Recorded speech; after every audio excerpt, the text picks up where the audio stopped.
हम अपनी next video की तरफ आते हैं और हम डिफाइन करते हैं कि डिसीजन होता क्या है। Basically decision making a choice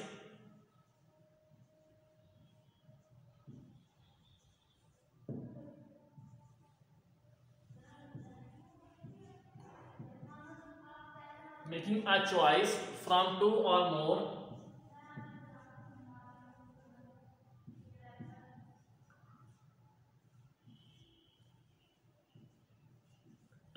more alternatives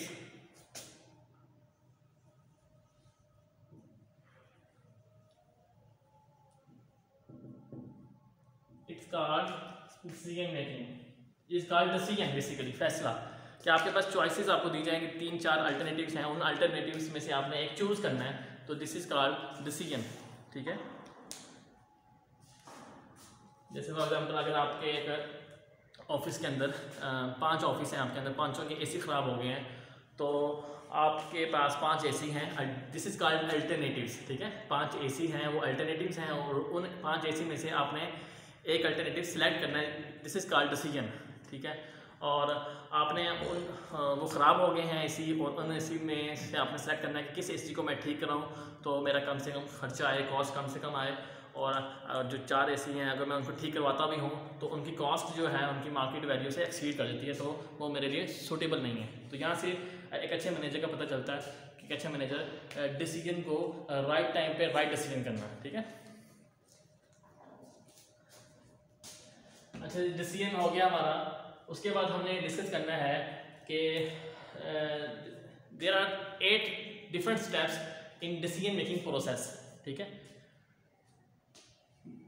किसी भी अगर हमने चीज़ है, कोई भी अगर पंखा ख़राब हो गया है या कोई चीज़ परचेज़ करनी है, कंप्यूटर परचेज़ करना है, बिल्डिंग कंस्ट्रक्ट करनी है, ठीक है, तो एक फ़ैसला है ना, एक डिसीजन है, कोई भी चीज़ परचेज़ करना या किसी चीज़ को ठीक करवाना या कोई भी डिसीजन लेना, मैनेजरियल डिसीजन लेना, हायरिंग का डिसीजन लेना, फायरिंग का डिसीजन लेना, तो इसके भी 8 स्टेप्स हैं जो हमें बाहर नज़र नहीं आ रहे थे, लेकिन एक कॉन्सेप्ट है, उसे हम कहते हैं there are 8 different steps in decision making process. तो हम यहाँ लिखते हैं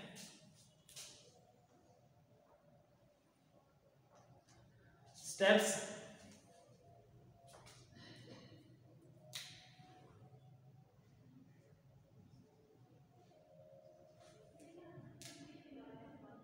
in decision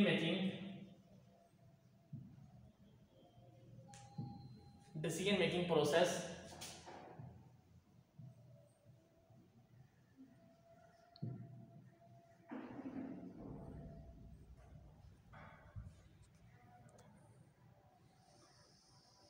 number 1 steps identify a problem, कि हमें डिसीजन लेना है, सबसे पहले हमने आइडेंटिफाई करना है कि प्रॉब्लम है क्या। ठीक है, what is the problem, problem है क्या, प्रॉब्लम कहाँ आ रही है। सबसे पहला step identify a problem.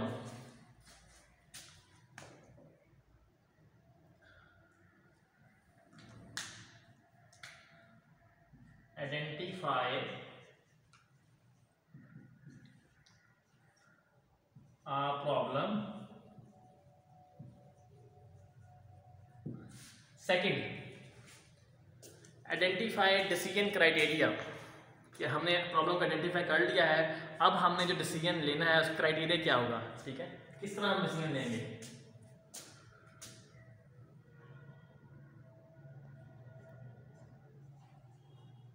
Identify decision criteria,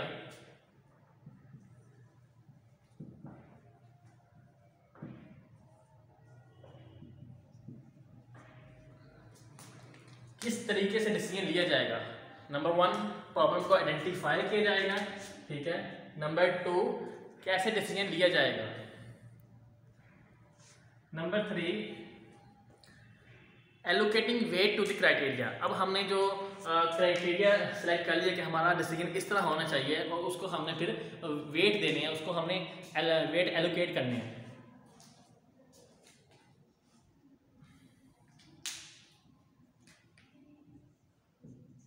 allocating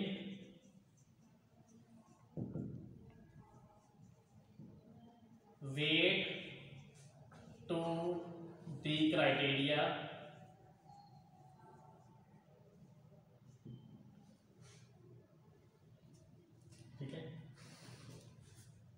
wait कैसे देने हैं। फॉर एग्जांपल हमने एक कंप्यूटर लैब जो है उसको रीबिल्ड करना है। उस कंप्यूटर लैब में हमें क्या चीज़ें चाहिए, नंबर 1 हमें मॉनिटर चाहिए, नंबर 2 हमें सिस्टम यूनिट चाहिए, नंबर 3 कीबोर्ड चाहिए, माउस चाहिए, ठीक है, मल्टीमीडिया चाहिए, और जो है हमारे पास मल्टीमीडिया के अलावा हमें चाहिए उसमें नेटवर्किंग केबल्स चाहिए, सर्वर चाहिए, इंटरनेट चाहिए। तो सारी जो है इक्विपमेंट्स हमें चाहिए, किसके लिए चाहिए, कंप्यूटर लैब को रीबिल्ड करने के लिए। अच्छा, अब हमने कंप्यूटर लैब बिल्ड कर लिया है। सबसे पहले हमने प्रॉब्लम को आइडेंटिफाई किया। क्या किया, प्रॉब्लम है कि हमारे कॉलेज के अंदर कंप्यूटर लैब नहीं है।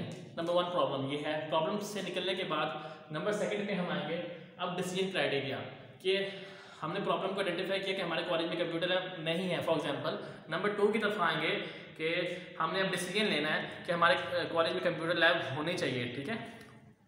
तो हमने इनिशिएटिव ले लिया, हमने स्टेप्स ले लिया कि हमारे कॉलेज के अंदर कंप्यूटर लैब होनी चाहिए। इसे हम कहते हैं decision criteria, identified decision criteria. Number 3 की तरफ आते हैं। अब कंप्यूटर लैब में हमने जितने सिस्टम रखने हैं उन सिस्टम की हमें डिमांड देनी है, ठीक है।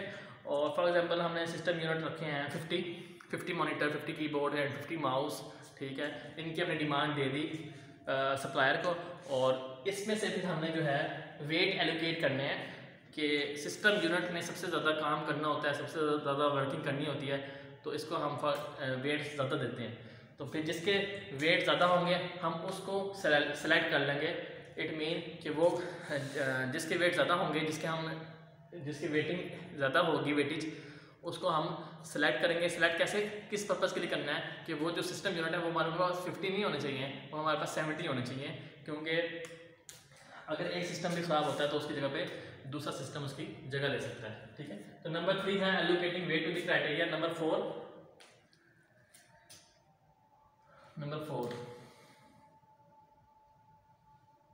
स्टॉप।